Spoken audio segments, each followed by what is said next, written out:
Bonjour à toi et bienvenue au Message Lumière de la famille Myriam.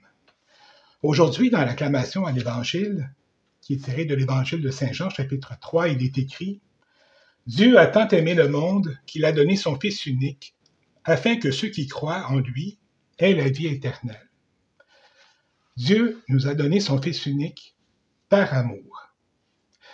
Puis ça nous a amené à réfléchir un peu sur le sens que je donne à mon temps de carême. On est déjà rendu à la 2e semaine du carême. On peut se demander, est-ce que j'ai déjà oublié de vivre ce temps de carême par amour? Oui, c'est un peu la question qu'on s'est posée parce que de voir à quel point Dieu a tout fait par amour, on s'est dit, waouh, est-ce que je me suis engagée durant mon temps de carême à prier, jeûner, à faire l'aumône, est-ce que j'ai déjà oublié de le faire par amour ou je le fais par obligation? Alors, on va reprendre chacun des thèmes. C'est quoi prier par amour?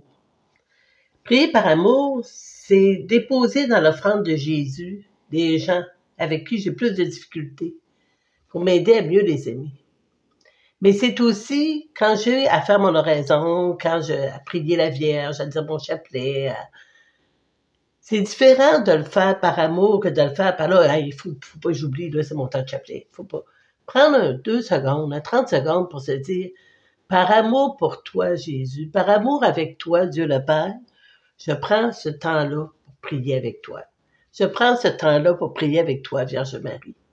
C'est différent là, dans notre façon d'être, dans notre attitude. Mm-hmm. Puis il y a aussi jeûner par amour.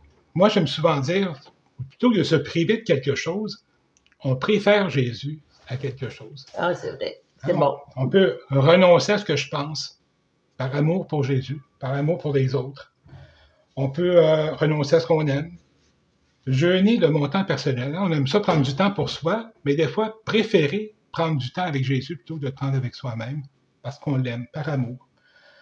Jeûner de mes humeurs, par amour pour les autres, pour mettre un bon climat et pour donner du temps à l'autre. Puis prendre aussi plus de temps de prière. Choisir de passer du temps avec Jésus plutôt que de prendre mon temps pour faire autre chose parce que j'aime Jésus, par amour. Mettre de côté le trop, en général, par amour pour les autres, puis pour Dieu. C'est ça, ce qui arrive, c'est que souvent on va dire jeûner par amour, on pense toujours jeûner au niveau de la nourriture, jeûner au niveau des dépenses. Mais jeûner, là, pour prendre de mon temps personnel pour d'autres, souvent on n'y pense pas. Alors aujourd'hui, on s'est dit, quel temps personnel je vais prendre pour donner à l'autre? Peu importe que ce soit un petit service, que ce soit le temps de faire un téléphone pour l'autre, de penser à quelqu'un d'autre, même si je manque mon émission, ou même si il fait tellement beau aujourd'hui, j'aurais bien me promener dehors, je vais le faire, mais je peux le faire plus tard. Jeûner par amour.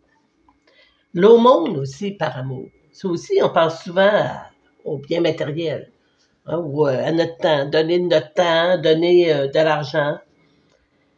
Mais donner par amour, c'est aussi quand quelqu'un, mettons, on rencontre quelqu'un qui a de mauvaise humeur, au lieu de dire, je te dis que se mettre à chialer contre la personne, c'est prendre le temps d'arrêter nos commentaires. L'aumône, c'est d'arrêter notre commentaire, puis de regarder l'autre, puis de dire, sûrement qu'elle a eu une mauvaise journée. C'est d'avoir, au lieu de la juger, c'est de lui donner le bénéfice du doute.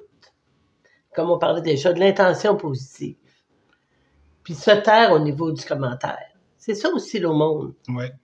On dit aussi l'aumône, c'est de donner des sous, oui, mais des fois donner du temps.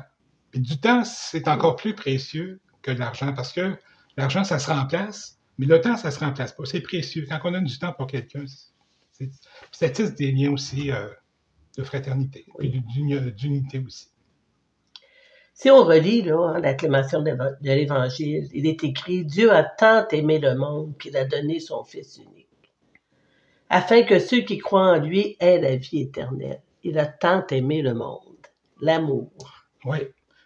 Durant ce temps de carême, Dieu veut faire de chacun de nous des êtres renouvelés. Il veut vraiment nous renouveler dans notre corps, dans notre pensée, dans notre mentalité aussi, dans notre volonté, notre cœur. Il veut qu'on soit en équilibre. Et si on met de l'amour dans tous nos efforts, qu'on met de l'amour dans tout, puis qu'on met tout dans l'offrande de Jésus, là. Parce qu'il fait des miracles avec ce qu'on met dans l'offrande de Jésus. Ouais. C'est pas nous autres qui le faisons, c'est lui. On se laisse transformer, on veut que le monde soit transformé. Bien, à ce moment-là, on laisse Dieu agir en nous, puis c'est bénéfique pour nous, mais aussi pour tout le monde entier. Ouais. Si on réalisait la richesse qu'il y a là-dedans, là, on serait tellement encore plus émerveillés qu'on l'est maintenant. Oui, puis prions et offrons. Puis prions pour la paix aussi, pour notre monde Oui. qui en a beaucoup besoin, qui en a très besoin.